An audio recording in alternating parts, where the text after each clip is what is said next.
Amén. Gracias. Yo agradezco a todo aquel que adora a nuestro Dios porque Él me lo ha dado todo. Quizás no me ha dado todo lo que le he pedido, pero me ha provisto de todo lo que he necesitado. Ha venido a mí en auxilio cada vez que clamo y lo hace de una forma tan graciosa y de una forma tan particular que a veces yo me siento mimado por Él. Amén. En esta mañana pueden sentarse, mis amados hermanos. Quiero predicarle en esta mañana y quiero sembrar esta palabra en el corazón de ustedes para activarlo. Y como siempre, gloria al Señor, cuando estos mensajes llegan a otros lugares, a otras latitudes, gloria al Señor, a través de audios, a través de videos, a través de cualquier cosa, me siento regocijado de que también puedo estar bendiciendo otras vidas. Así que el que me pueda oír luego, bendiga a Dios por esta palabra que nos ha entregado hoy. La humanidad, el día de hoy, en esta generación con la que tú y yo compartimos la época, se encuentra dividida, voy a poner de manera más específica, en dos partes. En cuanto a la fe y en cuanto al llamado de Dios, hay dos sectores, hay una división que parte el pastel a la mitad. Y todo es con respecto a esto, a la fe y al llamado de Dios, del cual nadie está exento. Es un llamado que Dios lo ha hecho a través de Cristo, a través de la Sagrada Escritura y de sus mensajeros para todo el mundo. Pero por un lado se encuentran los que aparentemente se someten y están dispuestos y con un fuerte sí aceptan el llamado. Y por otro lado los que se reniegan, los que en un arrebato desafiante de rebeldía dicen que no. Y esto hace que existan dos grupos específicamente. Amén. Y a Jesús le tocó denunciar en su tiempo, y así sus evangelistas y mensajeros han perpetuado esa denuncia a través de las Sagradas Escrituras, es decir, de la Biblia, la que hoy llega a nosotros para que llegue a esta generación también y pueda alcanzar a todas las personas que ha alcanzado desde que Él se alzó en la nube hasta el día de hoy. La denuncia es en contra de una religión que dice pero no hace, en contraposición con otro pueblo que a pesar de su pecado, su degeneración, se arrepiente y obedece luego al llamado de Dios. Por esa razón que yo quiero predicarle en esta mañana, con la encomienda que tengo de traerle este tema, dos hijos, dos respuestas a un mismo llamado. Y yo me propongo en mi corazón y a través de mi espíritu lograr que todo el que se exponga a la palabra de Dios en esta ocasión o que lo escuche más adelante pueda identificar cuál de estos dos hijos nos representa mejor delante de Dios, que es nuestro Padre. Que pueda reconocer que no es una opción para nosotros desobedecer a las instrucciones, porque Dios está esperando lo mejor de nosotros. ¿Cuántos lo sabían? Y además, que pueda iniciar hoy. ¿Cuándo? ¿Cuándo? Hoy. Iniciar a cumplir el propósito de ese llamado que Dios nos hace como hijos obedientes. Y yo tengo dos tópicos para tratar con ustedes específicamente. Y el primero es el hijo que se arrepintió y obedeció. Y número 2, el hijo que prometió y no cumplió. Esos son los 2 tópicos que quiero tratar con ustedes en esta mañana. Para lo cual yo quiero que usted vaya conmigo al libro de Mateo, por favor. Y ahora sí quiero que usted, si gusta, pueda estar en pie y leer conmigo Mateo 21. Y cuando lo tenga, por favor, grite un amén en el versículo 28 y 29. Amén. Amén. Aleluya. Entonces vamos a leer Mateo capítulo 21, versículo 28. Como ya algunos me confirmaron, leemos en la comunión del Dios Todopoderoso. Pero ¿qué os parece? Un hombre tenía 2 hijos y acercándose al primero le dijo: Ve hoy a trabajar en mi viña. Respondiendo él, dijo: No quiero. Pero después se arrepintió. Fue y acercándose al otro, le dijo de la misma manera. Y respondiendo él, dijo: Sí, Señor, voy. Y no fue. Padre, gracias por tu amor y gracias por tu palabra. Trastorna, Dios mío, ahora mismo los aires, para que todo espíritu de oposición y toda distracción se vaya y que este mensaje llegue al lugar específico del corazón a donde tú lo has enviado. La iglesia que lee conmigo dice: Amén. Entonces, yo quiero traer a colación, antes de entrar en los 2 tópicos que te mencioné, 2 datos exegéticos que quiero que tú tengas en cuenta. Que no es la única vez en que Jesús utilizó una comparación de este tipo, en donde coloca a un padre con 2 hijos para entonces dictar una parábola y extraer de ello una aplicación.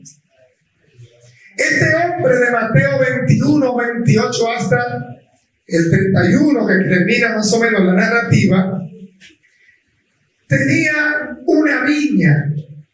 Dice la Biblia que tenía una viña.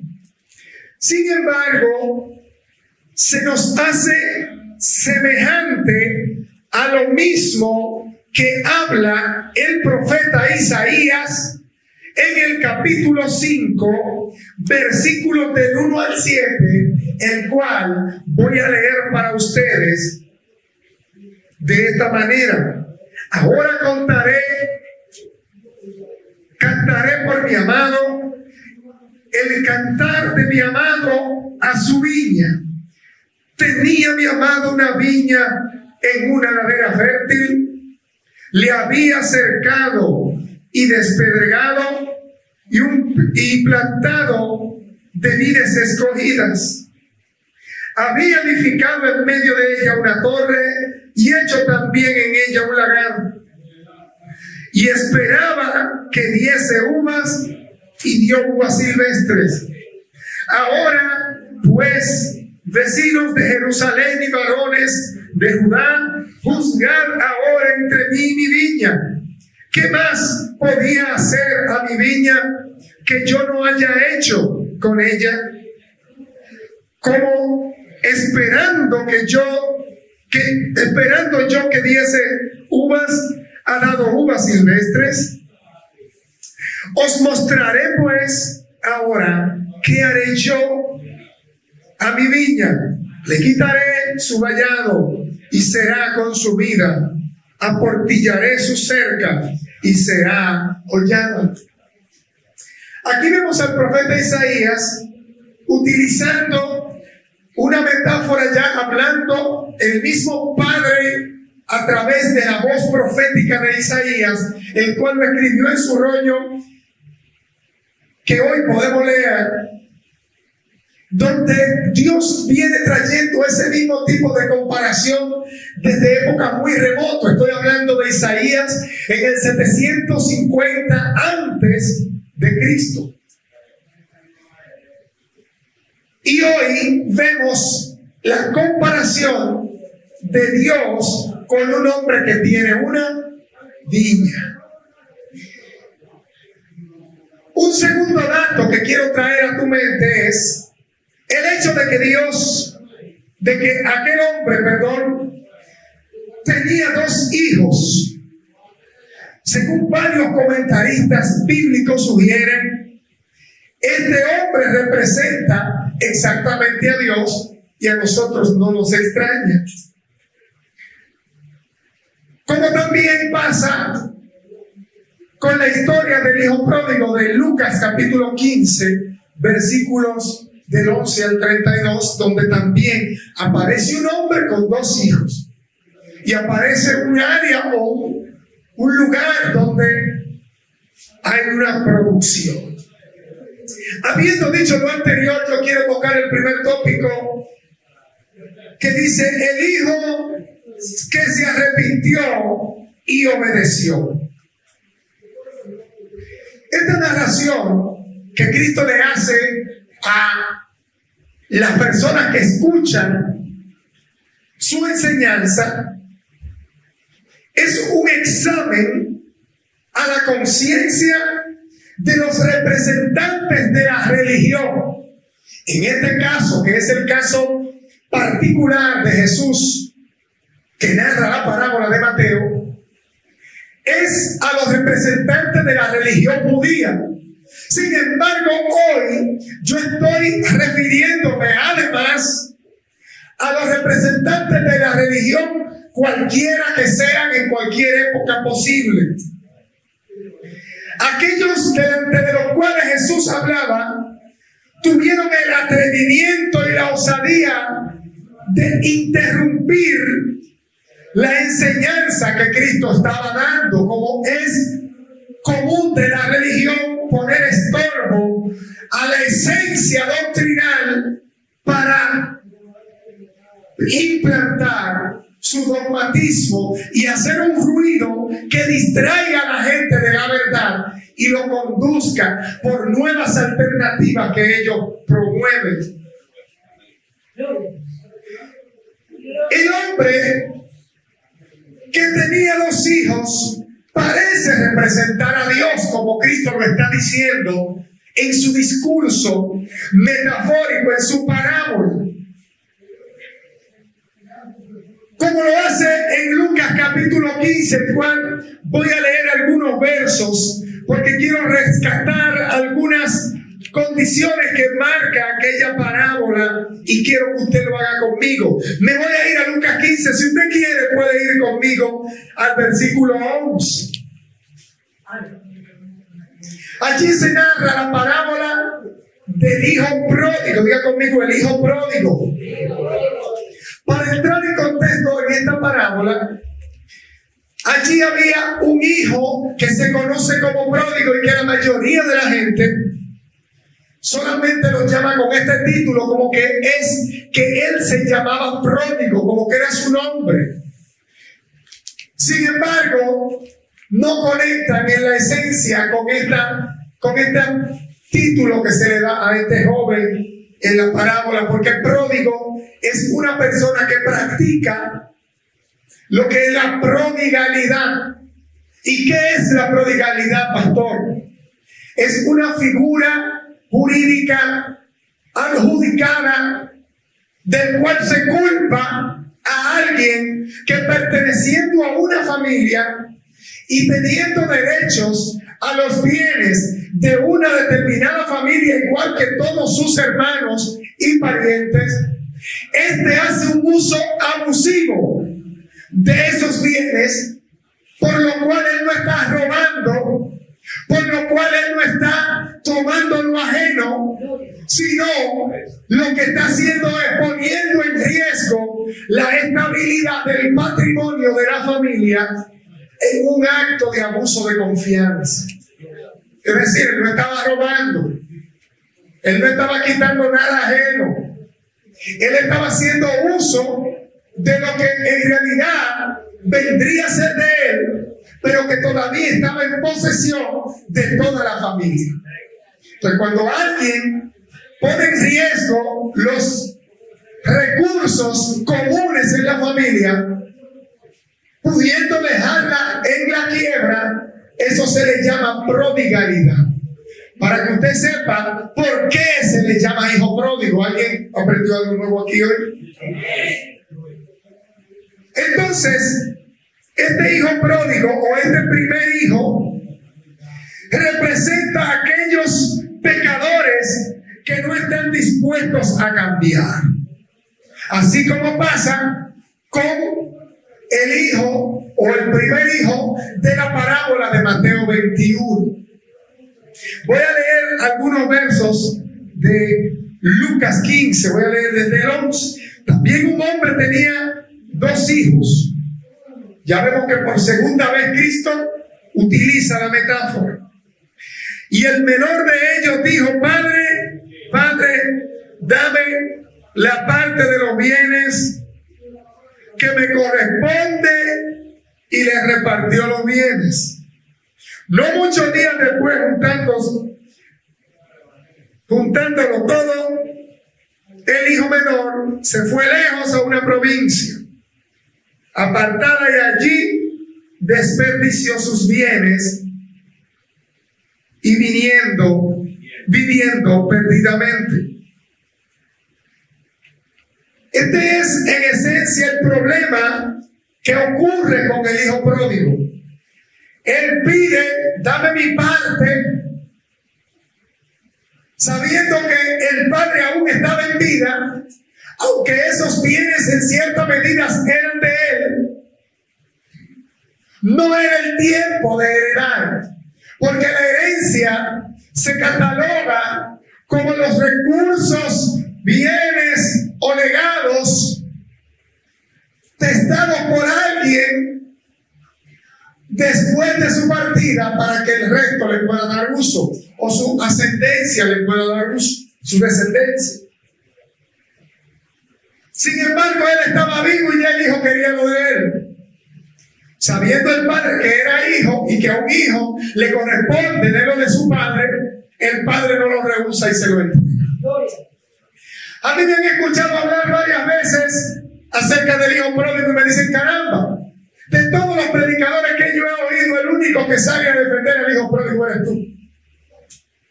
Porque hay algunas cosas que yo más adelante le voy a decir del hijo pródigo, que usted tiene que ponerse a pensar muy detenidamente para ver qué había en aquel joven.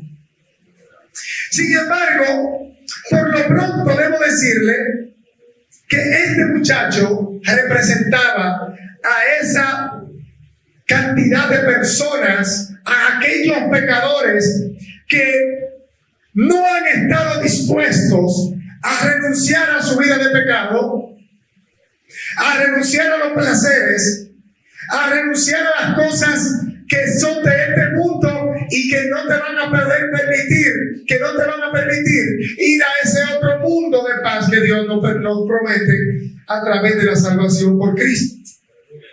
Ahora bien, pero este joven también representa a aquellos que, siendo rebeldes, como ya dije, a través de la poderosa obra del Espíritu Santo, luego tienen un cambio, tienen un momento de reflexión. Diga conmigo: le llega luz a la mente y son transformados por el Espíritu, y luego gritan en alta voz lo que Dios ha hecho con ellos. Por eso no se debe rechazar al hijo rebelde, no se le deben acomodar su mala crianza, pero no se debe rechazar al hijo rebelde. Y yo le voy a decir luego, no solamente el por qué, porque me imagino que usted lo sabe, sino otras cosas aún más profundas que hay allí. Ahora, este era un mal hijo que no le importó herir los sentimientos de su padre. Eso pasó con el muchacho. Era un muchacho que estaba en un momento, fíjense que era el menor, y que a lo mejor por los mismos de su madre y las condiciones dadas para el hijo menor, se cría en condiciones que lo engríen, y esto permite que se vuelva un renegado, se vuelva un rebelde, y que cause dificultad entendiendo que se lo merecen todos sin haber trabajado nada. La iglesia cristiana de hoy ha venido enfrentando situaciones similares. Cuando nosotros predicamos este evangelio, a veces nos toca lidiar con gente que cuando tú le presentes el plan de salvación, a ellos simplemente no les parece ni razonable ni útil acceder a la prédica o a la invitación que tú le estás haciendo.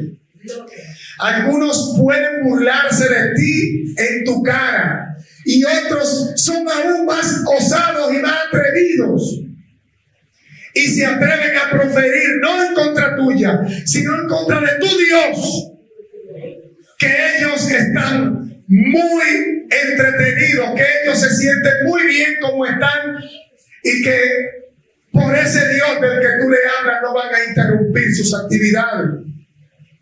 Yo estoy demasiado joven, yo estoy demasiado buena, yo tengo demasiado que hacer, tengo mucho dinero que gastar, tengo muchos lugares a donde ir, como para desperdiciar mi juventud dentro de una iglesia escuchando a un pastor. Otros dicen cosas peores que yo no voy a decir desde aquí.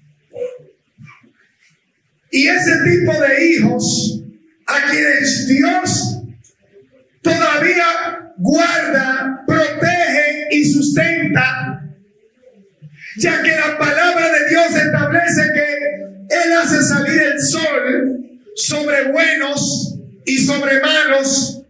Dios permite que cada uno consiga su alimento, porque si Él guarda de las aves y le da su alimento sin ella sembrar, ¿cuánto más Dios no dará pan a sus criaturas?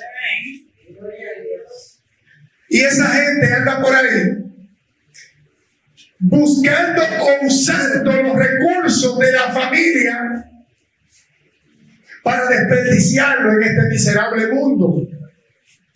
Andan desperdiciando la salud, que quizá le falta mucho de lo que hoy están siendo obedientes. Andan desperdiciando los recursos que quizás no poseen aquellos que operan en obediencia a Dios a través de su santo evangelio. Andan malgastando los recursos que solamente es posible adquirir con el permiso de Dios, que tiene control en los cielos y aquí abajo en la tierra. Y andan practicando la prodigalidad. Se caracterizan por ser hijos pródigos, a los cuales Dios le ha dado todo y ellos igualmente lo han malgastado sin ganarse nada. Pero lo grande de todo esto es que Dios todavía los ama, de que Dios todavía los espera y de que Dios todavía es capaz de dejar a un grupito de nosotros aquí en el templo para salir a buscar a aquellos que están inseguros en la calle allá afuera. Así como la parábola de la oveja, que dice el Señor que el pastor dejó a las ovejas en el aprisco y fue, dejando las 99, fue a buscar una. Porque ese es el amor del Padre. Ese es el amor del Padre Celestial por cada uno de sus hijos y de sus criaturas. Y todavía siguen ese hijo rebelde representado en cada uno, quizás de tus primos, de tus hermanos, de tus sobrinos, de tus hijos, de tus amigos, que sabiendo que existe un Dios, que habiendo escuchado de parte de Él el mensaje que necesitan, que no necesitan una prédica más, todavía continúan siendo rebeldes, malgastándolo todo para un día caer como cayó aquel muchacho en la pocilga de los cerdos a comer algarrobos junto con ellos. Y lo triste del caso es que no es hasta ese momento que quizás muchos de los que te han escuchado a ti, de los que me van a escuchar a mí a partir de hoy, van a esperar estar en esa condición para entonces reflexionar profundamente y entender que no fue la decisión más sabia. Asumir el papel del hijo pródigo, del hijo desobediente, rebelde, pecaminoso, altanero, malgastador, perezoso, engreído. Y llegar a entender que su padre ni siquiera le importa todo lo malo que hizo, ni toda su mala forma y su mala crianza. El día en que vuelva, él lo recibe. Pero a él no le importó herir los sentimientos de su padre. Todo padre sabe que lo que tiene en su casa un día será de sus hijos. Y que mientras él esté en vida, aún él estando en vida, lo que él tiene es para sus hijos, porque para eso trabaja un padre. Lo triste es ver cuando un hijo abusa del amor que tienes y saca de tus fuerzas, saca de tus recursos para ir y malgastarlo en lo que no debe. Quizás a veces el recurso que está malgastando no es el dinero, sino malgastando su propia vida, la cual no ha sido su responsabilidad sostener, sino la tuya como padre. ¿Cuántas madres no lloran lágrimas de sangre como sus hijos malgastan la salud, el cuerpo, la fortaleza que por años tuvo que fajarse a trabajar para construir a ese hombre fuerte, grande y bien alimentado, a esa muchacha bien parecida, bien vestida y codiciada por todo, y verlos o verlas entregada a cualquier mano, malversando los recursos que no le costaron nada. Pues asimismo ve Dios a aquel a quien le ha dado tanto, a quien le ha dado salud, a quien le ha dado una juventud con fuerza para empujar y que la usa para otras cosas. Y así nos sentimos nosotros cuando vamos a predicar. Cada vez que alguien nos sale con cierta cantidad de tonterías para simplemente burlarse del mensaje del evangelio que tú le llevas. Ese hijo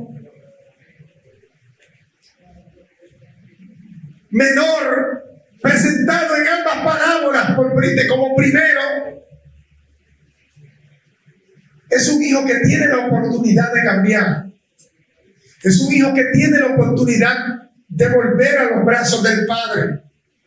Y de, extrañamente, y muy a pesar de lo que piensa la mayoría, lamentablemente a veces termina dando más frutos que lo que están ahí tranquilos en la casa de papá. Y vamos a ver lo que sucede.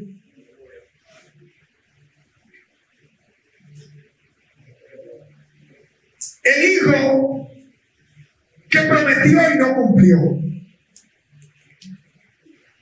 Ese hijo, dicho en Mateo capítulo 21, verso 30, dice: y acercándose al otro le dijo de la misma manera, y respondiendo él, dijo: sí, Señor, yo voy.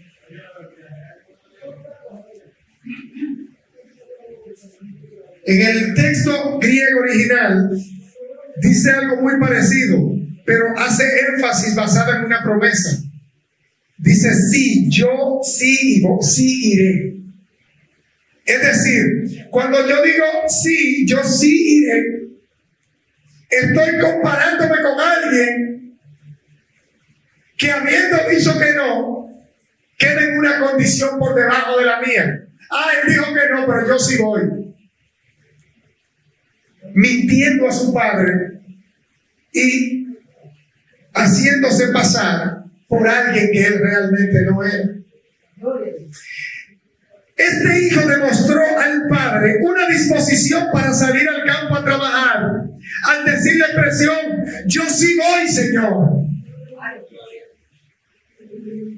Él dijo sí.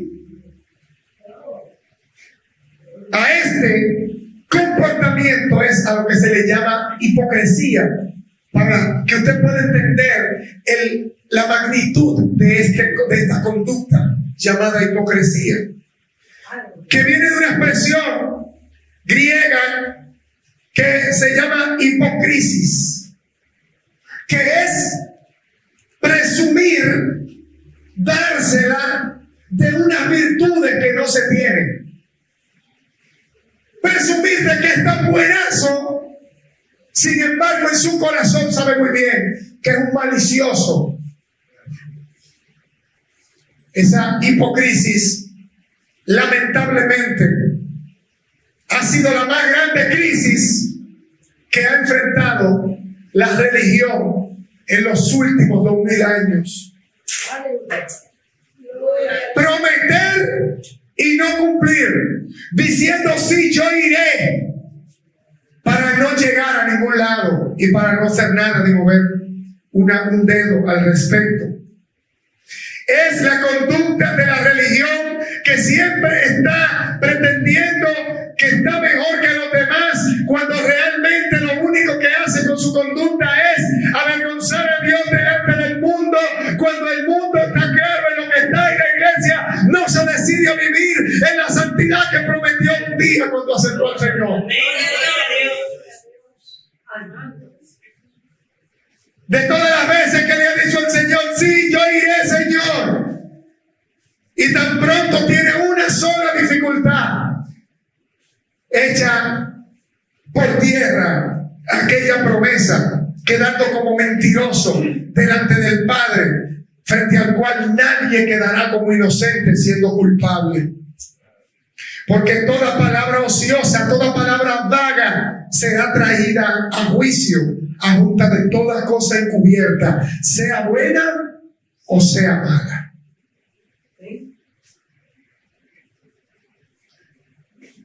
Este es el comportamiento habitual.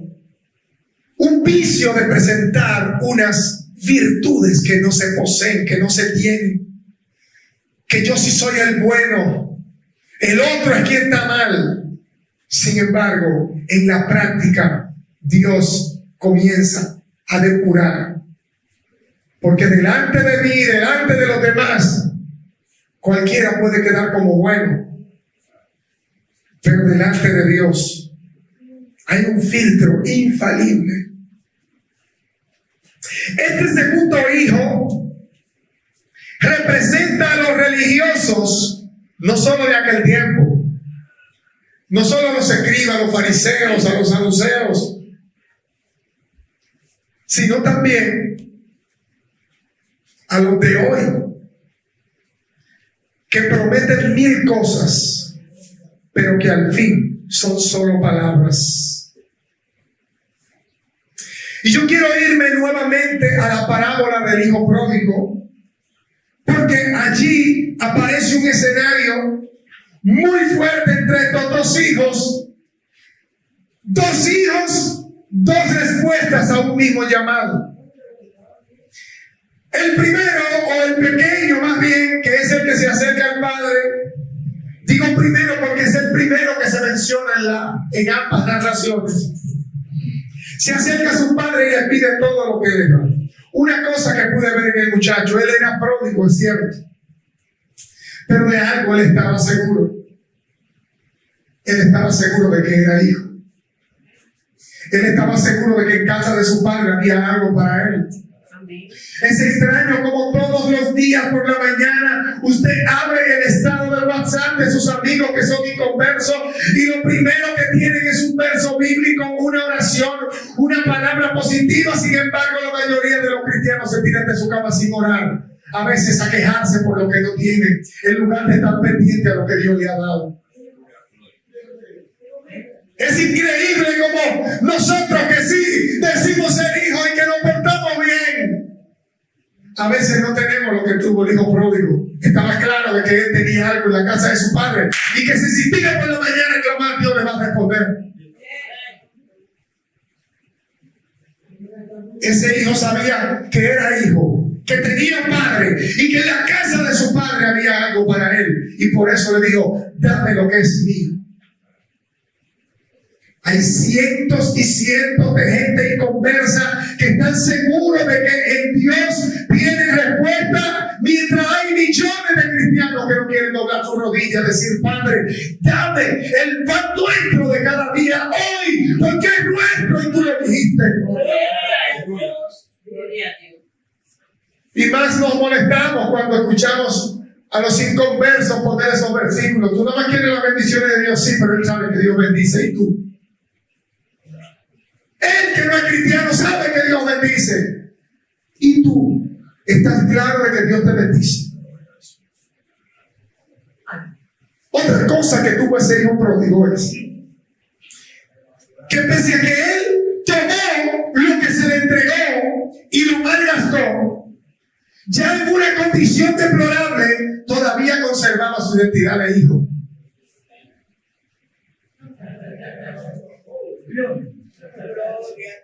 Hay personas que se van de la iglesia y le cuesta trabajo decir, yo soy inconverso. Siempre que le dicen, Dios te bendiga, y ellos dicen amén. Ellos están mejor que yo, vamos a ver.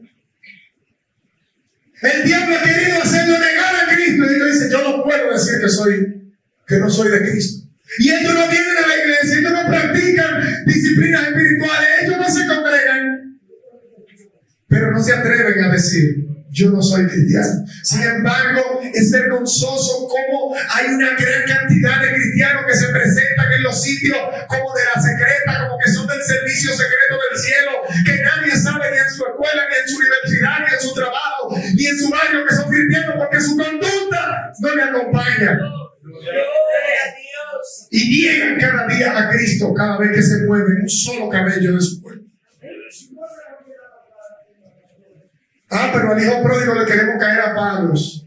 Él estaba entre los puercos, pero allá entre los puercos dijo, en la casa de mi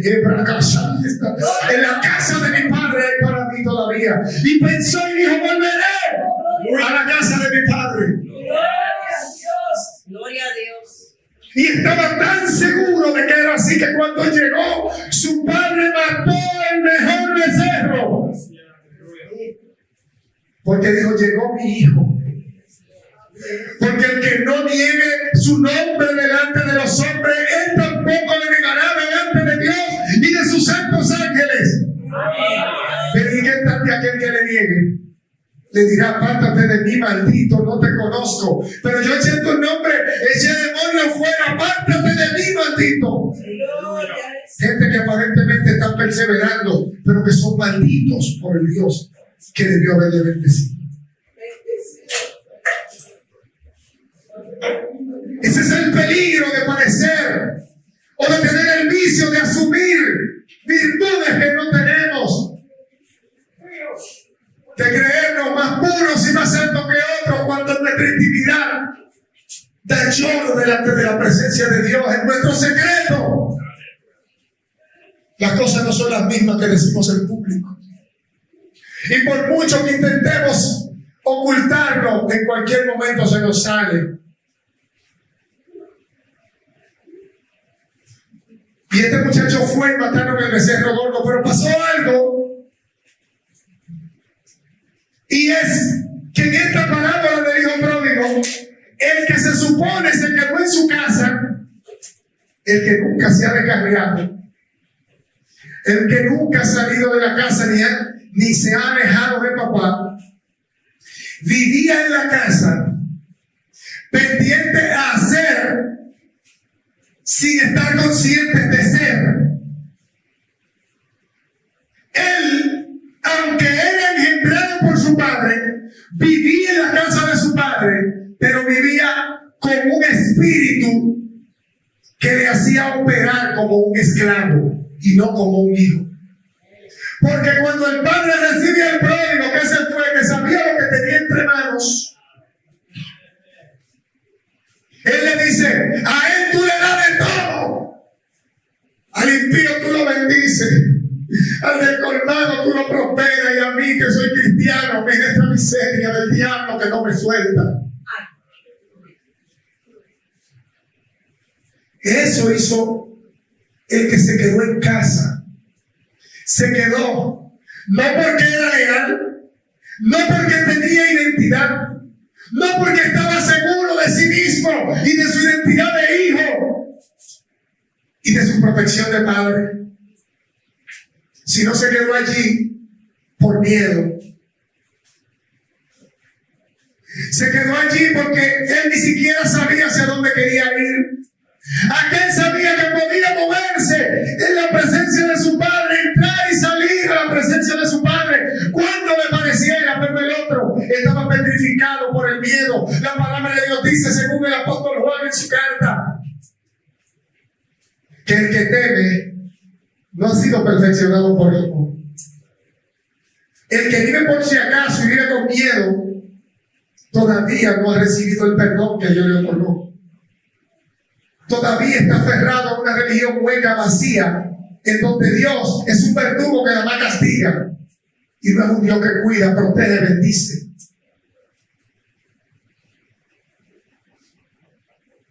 Y esa es la mentalidad, lamentablemente, de muchos representantes de la religión de hoy, que están más pendientes al castigo, que están más pendientes al miedo, al Dios papá pegón.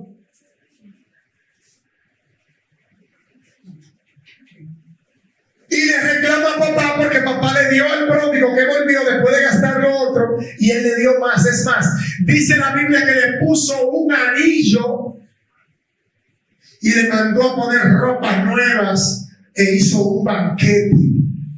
Y el otro se estaba ardiendo, le estaba dando úlceras de la envidia porque él estaba allí pero no era hijo. Y lo revela no antes, porque lo que revela el envidioso es cuando tú prosperas. Tú no quieres que se destapen cuáles son los envidiosos, me eche para adelante. Si tú no lo quieres saber, no progreses. Porque los que están calladitos ahí, que estaban contigo, se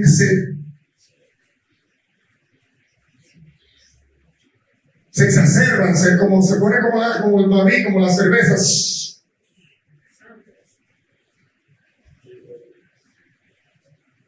Él estuvo callado y se quedó en la casa del Padre y nunca pidió nada. Esos son del tipo de cristianos que están en la iglesia 10 años y no oran. Pero cuando vino uno nuevo que a los 3 meses oró y Dios hizo, entonces le molesta. Y dice, ¿y este? ¿Y por qué a él? ¿Y por qué lo otro? ¿Y por qué? Estoy hablando claro, güey. Porque hay gente que está adentro y no sabe lo que tiene adentro. Hasta que un día se ve afuera y entonces anhela lo que hay adentro. El que se fue sabía lo que había antes de irse y todavía lejos estaba consciente de que había más. Caramba, pastor, ¿qué defensa tan tremenda, el hijo pródigo? No, lo que pasa es que el pródigo sabía lo que había en la casa del padre y él se sentía hijo. El otro no, el otro es un acechador que está pendiente a ver qué le dan al otro para protestar. No, porque pide tú también, si papá está dando, pide. No pida al principio como para irte de la casa, pero si tú ves que papá que vino, que tú entiendes que está peor que tú, le está dando, pide, no te dediques a protestar. Hay gente que está más pendiente a pelear por lo que le dan al otro que a reclamar su propia bendición. Y es una actitud diabólica, eso no es de cristiano, no es de Dios.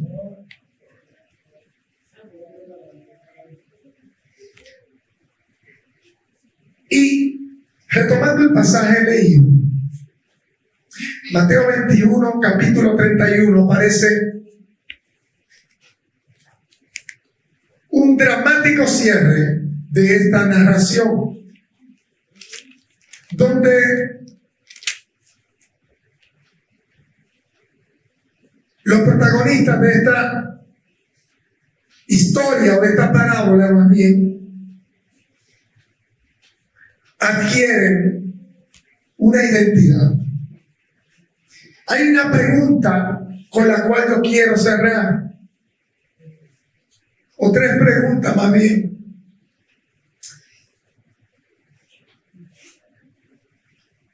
Cuando el padre envió al primero, dijo no, se zapateó, dijo no voy. Pero tampoco el padre dio la espalda, dijo me conviene hacerlo, mejor yo hago lo que tengo que hacer. El otro dijo así también para que no lo molestara, porque hay gente que con tal de no verte mala cara, no escucharte, responde así con, ay sí. Es para no oírte. No es que realmente acepta lo que tú le estás diciendo. Hay gente que no es que te quieren, ellos apenas te soportan. Apenas te soportan. Hay gente que no es que te respeta, es que te necesitan. Hay gente que va a estar contigo solamente hasta que tú seas necesario. Y cuando ya tú no seas necesario, te vas a dar cuenta que nunca hubo amor, nunca hubo respeto, nunca hubo consideración.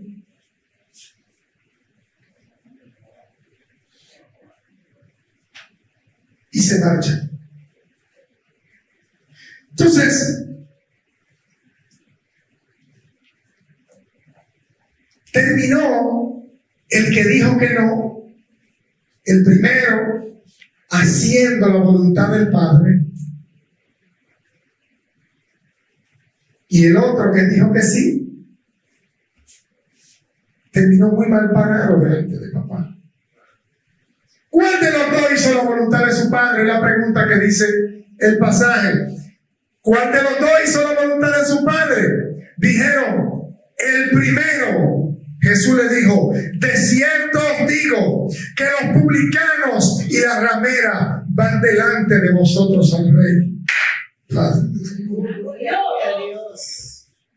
A los fariseos, que eran la crema y la nata de la religión, los mejores vestidos, los más estudiados, los que creían más cosas, porque ni los saduceos creían en tantas cosas como los fariseos. Los saduceos vivían en el presente, ellos sabían que si se morían ya lo que se veían cosas morales, pero el fariseo hacía sacrificios aquí en la tierra para dejar cosas en el más allá.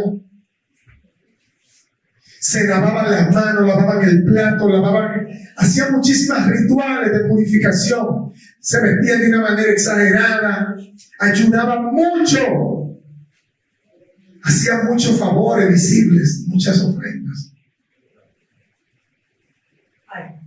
Y Cristo le dice que la ramera y los publicanos van a entrar primero que ellos. Iglesia, el creyente de hoy tiene que reflexionar en esto. Que ninguna ramera ni ningún publicano pase primero que tú al reino. No porque ellos no puedan tener acceso, porque es quien Dios aceptó que entre. Pero primero que tú. Tú que te guardaste tanto, tú que guardabas una religión, que la ramera y los estafadores entren primero. Cuando tú tienes 10, 5, 8, 20, 30, 50 años en la iglesia,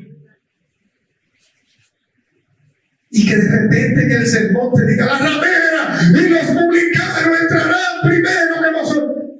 Eso es muy fuerte. Porque las rameras y los publicanos estaban negados y decían que no. Los religiosos a todos le decían amén. Pero de repente las rameras y los publicanos descubrieron que si siguen con esa rebeldía se iban a perder. Y dijeron, Señor, mírame aquí, límpiame. Y los religiosos, creyéndose santos, siguieron igualito como estaban. Siguieron en su práctica porque para ellos era más importante la práctica de su ritual que la real actitud hacia Dios. ¿Con cuál te identificas tú hoy? Es la pregunta de autocuestionamiento que debemos hacer. ¿Yo soy el hijo que dijo que sí? ¿O soy el que dijo que no? Cuando estudiamos y pensamos profundamente en esta parábola, ¿cuál de los dos me representa a mí? no mañana, no antes de ayer. ¿Cuál de ellos me representa a mí hoy? Esa es una pregunta que debe hacerte a lo interno, que nadie debe saber que tú hiciste esa pregunta.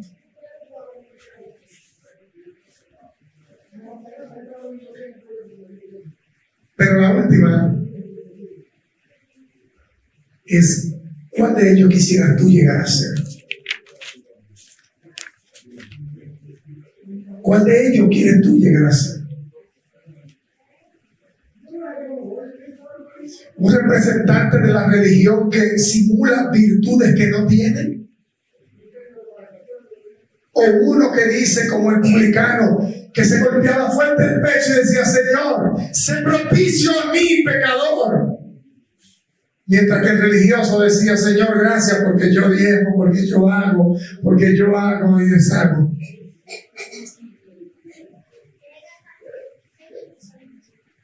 Cristo viene y viene por gente como el hijo pródigo, viene por gente como las rameras y los publicanos, y viene por gente que zapatearon y dijeron que no. Pero todos tienen algo en común. Todos se arrepintieron, todos retomaron el camino y todos terminaron obedeciendo. Que Dios te bendiga.